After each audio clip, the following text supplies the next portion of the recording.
नमस्कार, मी ॲडव्होकेट राहुल शिरसाट आपल्या सर्वांचं माझ्या यूट्यूब चॅनलमध्ये स्वागत करतो. तर आजचा आपल्या व्हिडिओचा जो विषय आहे तो आहे कोरेगाव पार्कमधल्या 40 एकर जमिनीचं खरेदी आणि त्यात पार्थ पवार यांचं आलेलं नाव. तर हा जो काही विषय 2 दिवसापासून जो पूर्ण महाराष्ट्रभर त्या ठिकाणी चर्चेला जात आहे किंवा गाजत आहे, तर त्या विषयावर आपण या ठिकाणी बोलणार आहोत.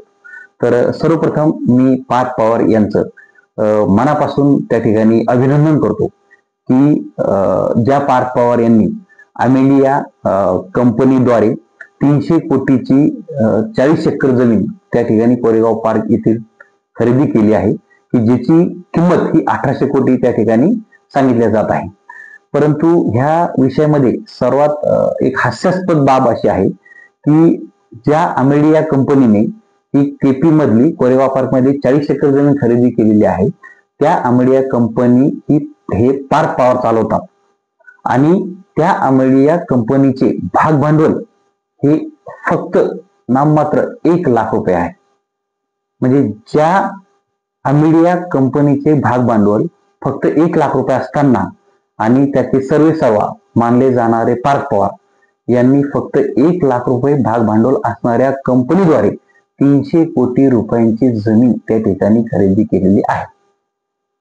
म्हणून सर्वप्रथम मला त्यांचे खूप खूप त्या ठिकाणी त्यांचं अभिनंदन मला त्या ठिकाणी करावंसं वाटतं आहे की 1 लाख रुपये भाग भांडवल असतानाही त्यांनी त्या ठिकाणी 300 कोटीची जमीन त्या ठिकाणी खरेदी केलेली आहे.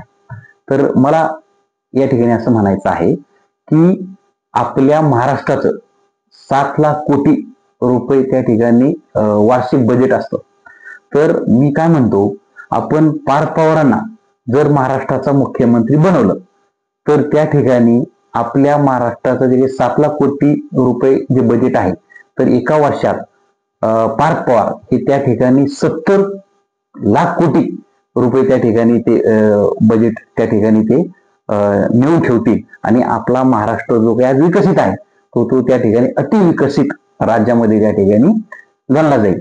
तर आपण एक ओरड नेहमीच करतो बघा की आपल्या मराठी माणसाला व्यवसाय जमत नाही किंवा बिझनेस करता येत नाही, तर तो फक्त बिझनेस कोणी करावा, तो मारवाडी, गुजराती, सिंधी ह्या लोकांकडून आपण ते शिकलं पाहिजे किंवा ह्या लोकांनीच बिझनेस केला पाहिजे, यांनीच व्यवसाय केला पाहिजे, ही आपल्या मराठी लोकांची नेहमी ओरड असते. तर मी काय म्हणतो, आपण जर व्यवसायाचे किंवा बिझनेसचे धडे आपण पार्थ पवारांकडून जर घेतले किंवा आपण त्यांना आदर्श जर मानलं तर आपला प्रत्येक मराठी माणूस हा खूप चांगल्या प्रकारे त्या ठिकाणी व्यवसाय किंवा बिझनेस करू शकतो असं मला वाटतं.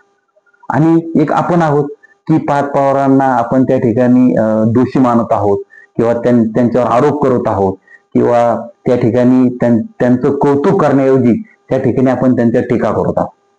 मी काय म्हणतो, पार्थ पवार हे सगळे टीका आरोप त्यांना दोष देण्यापेक्षा त्यांच्याकडून आपण जर बिझनेसचे धडे जर घेतले, आपण MBA त्याच्यानंतर फायनान्स असू द्या किंवा कॉमर्स असू द्या, याच्यामध्ये आपण बिझनेसचे धडे घेतच असतो, पण प्रॅक्टिकल बिझनेसचे धडे जर आपण माननीय पार्थ पवारांकडून जर आपण घेतले तर त्या ठिकाणी मी काय म्हणतो, आपला प्रत्येक मराठी माणूस हा त्या ठिकाणी चांगल्या प्रकारे बिझनेस सेटअप करू शकेल आणि त्या ठिकाणी तो व्यवस्थित त्या ठिकाणी यशस्वीरित्या चालून दाखवू शकेल. तर विषय असा आहे की हे सगळं झालेलं असताना म्हणजे त्या 40 एकर ती जी महारवतनामध्ये जमीन असताना त्या ठिकाणी तिची मूळ किंमत ही त्या ठिकाणी 1800 कोटी रुपये आहे असं त्या ठिकाणी सांगितलं जात आहे. आणि ती 1800 कोटी रुपयाची जमीन अमेलिया कंपनीने त्या ठिकाणी 300 कोटी रुपयामध्ये खरेदी केलेली दाखवण्यात आली आहे. तर एक वकील या नात्याने मी सांगतो की ज्याही वेळेस आपण काही खरेदी करत असतो ते 7 ते 8% त्या ठिकाणी आपल्याला एक स्टॅम्प ड्युटी भरावी लागते. मग 300 कोटी रुपयाची जर त्या ठिकाणी खरेदी झाली असेल तर त्याचे 7% किती होतात? 21 कोटी. मग 21 कोटी त्या ठिकाणी स्टॅम्प ड्युटी भरणं गरजेचं होतं किंवा त्या ठिकाणी कायदेशीररित्या ती रक्कम भरून त्या ठिकाणी तो व्यवहार होणं त्या ठिकाणी उचित होतं. परंतु त्या ठिकाणी फक्त तो व्यवहार 500 रुपयामध्ये त्या ठिकाणी तो पूर्ण झालेला आहे. तर आपण दुसरा एक त्या ठिकाणी आपण पार्थ पवारांकडून धडा घेतला पाहिजे की बिझनेस करताना जे काही जमिनी वगैरे खरेदी करत असतात, तर त्या ठिकाणी ही पैशाची कशी त्या ठिकाणी बचत केली पाहिजे, किंवा त्या ठिकाणी रजिस्ट्री करत असताना पैसा कसा वाचवला पाहिजे, हाही धडा आपण त्या ठिकाणी पार्थ पवारांकडून शिकलं पाहिजे. की 300 कोटीची त्या ठिकाणी त्यांनी खरेदी दाखवलेली आहे, परंतु ऍक्च्युअल ती 1800 कोटीची जमीन आहे. पण 1800 कोटीची जर जमीन आपण जर ती पकडली, तर जवळपास 126 कोटी रुपये त्या ठिकाणी स्टॅम्प ड्युटी होते. आणि आपले महाराष्ट्राचे लाडके उपमुख्यमंत्री माननीय अजितदादा पवार हे नेहमी त्या ठिकाणी त्यांची एक खंत असते, किंवा त्यांची एक ओरड असते की आपल्या तिजोरीमध्ये पैसे नाहीये, आपल्या तिजोरी खणखणाट झालेला आहे, आणि अशा परिस्थितीमध्ये आपण शेतकऱ्यांना कशी मदत देऊ शकतो, की आपण शेतकऱ्यांचा सातबारा कसा कोरा करू शकतो, नाही का, हे अशक्य गोष्ट आहे. तर मला माननीय दादांना एवढंच म्हणायचं आहे की दादा, जर 300 कोटीचा व्यवहार झालेला असताना त्या ठिकाणी फक्त 500 रुपये स्टॅम्प ड्युटी भरून त्या ठिकाणी जर जमीन खरेदी होत असेल, आणि 21 कोटी रुपये त्या ठिकाणी जर वाचवले जात असतील, किंवा 21 कोटीचा त्या ठिकाणी फ्रॉड होत असेल, तर मग मला सांगा दादा, की आपल्या तिजोरीमध्ये पैसे कसे येतील? आणि आपल्या तिजोरीत जर पैसे आलेच नाही, तर आपण शेतकऱ्यांचा सातबारा कसा करू शकणार? तर सर्वप्रथम आपल्याला ह्या गोष्टीवर त्या ठिकाणी कुठेतरी आळा घालणं गरजेचं वाटत नाही का? आणि हे फक्त प्रकरण उघडकीस आलं म्हणून आपण त्या गोष्टीची चर्चा करत आहोत, परंतु मी गॅरंटीनं सांगतो, 500 रुपयाच्या बॉन्ड पेपरवर सांगतो, की महाराष्ट्रात असे हजारो प्रकरण असतील की जी काही वतनं आहेत, किंवा ज्या काही शासकीय जमिनी आहेत, त्या राजकीय व्यक्तींनी मोठमोठ्या उच्च अधिकाऱ्यांना हाताशी धरून त्या ठिकाणी त्यांनी त्या लाटलेल्या आहे, गिळंकृत केलेले आहे, आणि त्या ठिकाणी त्यांनी ते हडप केलेलं आहे. फक्त हे प्रकरण त्या ठिकाणी जी 24 तास जे न्यूज चॅनल आहे, किंवा जे काही आपले न्यूज चॅनल आहे, त्यांनी ते उघडकीस आणलं, किंवा ते त्या ठिकाणी आपल्यापर्यंत ते पोहोचवलं, म्हणून आपण आज त्या ठिकाणी त्या विषयावर चर्चा करतोय. पण असं 90 ते 95% प्रकरण जे आहे ते आपल्यापर्यंत आलेले नाही, आणि आपण त्याच्यापासून अनभिज्ञ आहोत. दुसरा मुद्दा असा आहे की अजित पवार हे राष्ट्रवादी पक्षाचे आहेत, आणि ते आज युती करून त्या ठिकाणी बीजेपी या पक्षाबरोबर युती करून ते आज सत्तेमध्ये आहे. परंतु मला देवाभाऊंना एक मला विचारणं आहे, त्या देवाभाऊंकडून माझा एक प्रश्न आहे, की ज्या देवाभाऊंना 2014 साली 122 आमदार, 2019 साली 105 आमदार, आणि 2024 साली 132 आमदार ज्या महाराष्ट्रातल्या सामान्य जनतेने तुमचे निवडून दिले, तर ते तुम्हाला राष्ट्रवादी बरोबर युती करून सत्ता चालवण्यासाठी दिले होते का?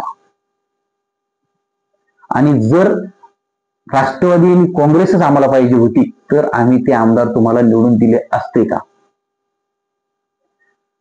ज्या राष्ट्रवादी आणि काँग्रेसला सामान्य जनता कंटाळली होती, आणि त्यांच्या समोर ज्यावेळेस बीजेपी आणि शिवसेना हा पर्याय दिसला, त्यावेळेस त्यांनी तुमचे आमदार निवडून दिलेले आहे.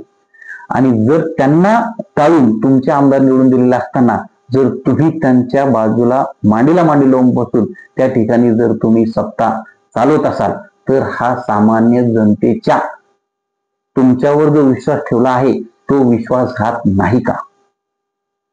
काय म्हणून सामान्य जनतेनं 2029 साली तुमच्यावर विश्वास ठेवावा? हो मान्य देवभाऊ, मला चांगलं माहित आहे की 2018-19 ला तुम्ही बेमीच्या देठापासून ओढू सांगत होता की नाही नाही नाही, मी अविवाहित राहील, पण लग्न करणार नाही, किंवा राष्ट्रवादी बरोबर युती करणार नाही. परंतु तुम्ही एक लग्न तर केलंच, ते म्हणजे माननीय एकनाथ शिंदे साहेब यांच्या बरोबर. ते सामान्य जनतेनं ते ऍक्सेप्टही केलं होतं, किंवा त्या लग्नाला अनुमती दिली होती. परंतु दुसरं लग्न करून मान्य अजितदादा पवार साहेब ही सवय जी तुम्ही घरात आणून ठेवली, त्या गोष्टीमुळे सामान्य जनता, तर महाराष्ट्रातील सामान्य जनता तुमच्यावर प्रचंड नाराज आहे. आणि हे जे काही महाराष्ट्रात जे काही चाललं, हे जे काही प्रकरण घडतायत, किंवा हे जे काही भूखंड असतील, गिळंकृत करण्याचे प्रकार असतील, जो काही भ्रष्टाचार आहे, तर याला जो सर्वस्वी जबाबदार त्या ठिकाणी मान्य देवभाऊ तुम्हाला समजले जाते. आज महाराष्ट्रामध्ये अशी चर्चा आहे, फडणवीस सरकार भ्रष्ट कारभार, अशी चर्चा आहे. तर मान्य देवभाऊ, ही तुमची कुठेतरी इमेज तुम्ही बदलणं गरजेचं आहे. याच्याऐवजी फडणवीस सरकार पारदर्शक कारभार होणं गरजेचं आहे. आणि असे जे काही प्रकरण होत आहे तर याला आळा घालण्यासाठी तुम्हाला कठोर पावलं उचलणं गरजेचं आहे. जर असं झालं तरच 2029च्या निवडणुका त्या ठिकाणी तुम्हाला सोयीच्या किंवा सोप्या जाणार, अन्यथा त्या ठिकाणी तुम्हाला सामान्य जनतेला याचं उत्तर द्यावं लागेल. परत भेटूया अशाच एका नवीन व्हिडिओमध्ये. जय हिंद, जय महाराष्ट्र.